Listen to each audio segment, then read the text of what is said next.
What is going on, guys? So today we are back with another deep dive, and today we're actually going over a really dirty Pokemon. And I'm not talking Rule 34, I'm talking Muk. Well, I guess if there's Rule 34 of Muk out there. I don't know, I don't want to look. A pure poison type Pokemon maxing out at 2757, but with a 0-1 attack, 15 defense, 15 stamina. At 20.5, you can actually hit 1496, which does actually yield you the best stat product available inside the Great League. Now, of course, if we take Muk and we put it up against the entire Timeless Cup and try to figure out how good it does in terms of bulk and stat product, we actually rank 44th in bulk and 40th in stat product, which are both very respectable. All of that, of course, does come from our base stats with a 190 on attack, 172 in defense, and a whopping 233 in HP is insane. That's really, really good. So in terms of our moves though, we do actually have 4 different fast moves to choose from here: Acid, Lick, Poison Jab, and Infestation. Let's just get some of these out of the way right fast. Acid is just a worse version of Poison Jab.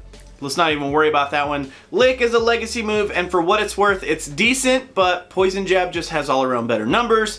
And then we have Infestation, which is only a 0.16 of an energy per turn better, a forfeit of 1.6 damage per turn after stab, of course, compared to Poison Jab. So Poison Jab actually just makes a ton of sense here. Moving into the charge moves though, we do have Dark Pulse, Gunk Shot, Sludge Wave, Thunder Punch, Acid Spray, Frustration, and Return. Ton of moves to work with here. Dark Pulse, 50 energy, 80 damage, 1.6. Gunk Shot, 75 energy, 130 damage, 1.73. Amazing move. It actually even gets stab here for 156 on the damage for 2.08. That is great. Sludge Wave for 65 energy, we get 110 damage at a 1.69. It does get stabbed, so 132 on the damage for a 2.03. Thunder Punch, 40 energy for 55 damage at a 1.38. Acid Spray for 50 energy, 20 damage, 0.4. We do get 24 on the damage after stab for a 0.48. Frustration and Return. You guys know those already. Out of all of these, I did do some testing with some different situations here, and honestly, Thunder Punch and Acid Spray seem to actually work the best. And the reason is because Acid Spray, like I usually kind of try to preach in any Pokemon that has Acid Spray, it's a setup move, and it's such a good setup move, and the fact that Muk has it kind of puts it in another category altogether, because Muk has a ton of HP to work with, which means that he's not going to necessarily just use Acid Spray twice and then go down. Usually Muk can actually get off some Acid Sprays and still put in a ton of damage on top of that, maybe even getting to a 3rd or 4th charge move in some crazy scenarios. So Acid Spray becomes this annihilating defense lowering move that makes it so good here.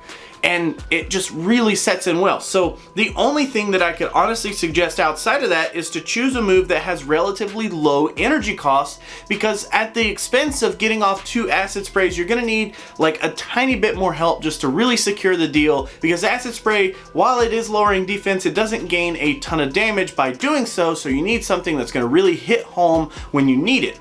And Thunder Punch for me seems to work the best, although I could see you going with Dark Pulse would be okay.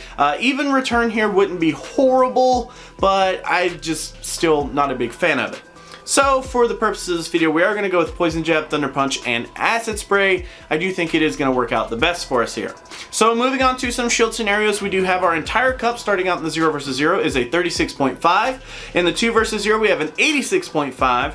The 0 versus 2 is a 4.7. And the 2v2 is a 51% clean. So out of all of those, the 0 versus 0 is a little underwhelming. The 2 versus 0 could be better. The 0 versus 2 is pretty bad, and the 2v2 is kind of in line with where I would expect it to be. So, okay, so far, that's not horrible. Moving on into the meta though, we do have the 0 versus 0 starting out at a 10.8%. Which is bad. A 1 versus 0, which is a 67.6, the 0 versus 1 being a 5.4, and the 1v1 being a 35.1. So, if by chance you missed Dusclops yesterday, I talked a little bit at the very end of the video how the shielding scenarios seem to be getting more and more worse in some ways, but I don't actually think we should say that they're worse. I think that they're just being more well-rounded. Pokemon in general in these whitelist metas don't have as much of a stronghold, especially since, you know, Sylph is actually going through and banning Pokemon that have certain dominances, especially since Sylph is actually going through and banning certain Pokemon that have a dominance over a large portion of the cup. So these shield scenarios, while they look bad to me on paper because I'm used to seeing bigger numbers, they're pretty much in line with what we should expect here. Even with a shield up on the entire meta, a 67.6% actually sounds pretty decent. That's actually not horrible. So let's kind of give it a little bit more credit here. Even though those are pretty low, just in general terms, they're actually pretty good. So let's actually dissect this 35.1% that we had in this 1v1 shield scenario. Let's actually take a look at what we win and lose up against here with Muk. So first we do have our wins with Typhlosion, Ludicolo, Sceptile, Blossom, Ivysaur, Victreebel, Charizard with Air Slash, Charizard with Fire Spin, Muk itself, Blaziken, Gloom, Skuntank, and Kingdra. So the big one there is, of course, we are winning up against our mirror match, which is a great thing. I love it whenever we can secure the mirror match. It works out so good in my opinion.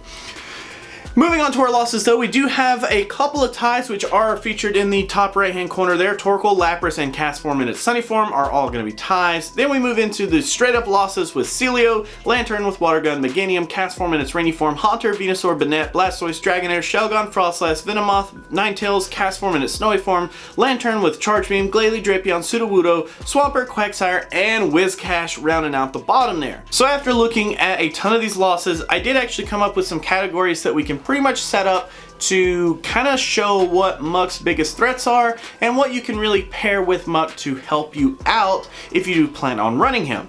One of the biggest ones that we have in terms of a problem with is the ground type moves. So Swampert, Quagsire, Whiscash, of course being poison type, we do have that weakness to ground, so yeah, we need something to really help that. And one of the best things to go up against the Mud Boys, as always, is of course the grass type. So Ivysaur, Victreebel, Ludicolo work great here.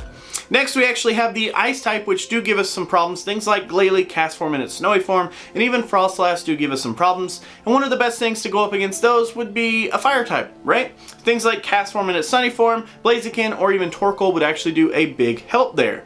And then last but not least, I kind of wanted to mention the dragons just because they're kind of a problem. Even though we do actually have a slight win up against Kingdra, we do actually lose pretty hard to Shelgon and Dragonair. So I kind of wanted to mention them to make sure that you still don't ignore them. I'm sure a lot of people have a lot of like dragon counters on their team right now, but Muk also is going to have a problem with them. So make sure that if you plan on using Muk, at least have some type of ice type attack, like anything on Celio, Lapras, or Glalie would work out great here. Just ice type attacks in general would do a ton of help up against those dragons, especially if you're planning on running Muk. So that is actually going to be it for this video, guys. Thank you so much for hanging out. Thank you so much for watching. As always, if you want to help dictate what the next deep dive is going to be, you can always jump into the Discord. There's a channel dedicated to literally just voting for these deep dives. We are approaching the very end of this cup in terms of deep dives. So we're supposed to get a new cup announcement very soon. I'm pretty hyped for that. I think we've got like just a couple of deep dives left before we get there. So yeah. Anyways, thank you so much for hanging out. Thanks so much for watching. As always, remember, if you want to, yeah, I've already said that. Anyways, bye. Scene. Thank you guys so much for watching. Always remember that if you like to like videos, you could do that, but if you don't, you could be that guy. Otherwise, let me know what you have to say down in the comments below about the video. I do highly appreciate you guys watching. If you guys want to support me in any way, there are several links down in the description for Patreon, joining the community here on YouTube, or even just directly PayPal if that's your thing. I greatly appreciate everyone's name that's on screen, as you guys have showed some sort of support outside of just viewing the videos, and I thank you guys. You don't understand from the bottom of my heart. So until our next video, guys, I will catch you then.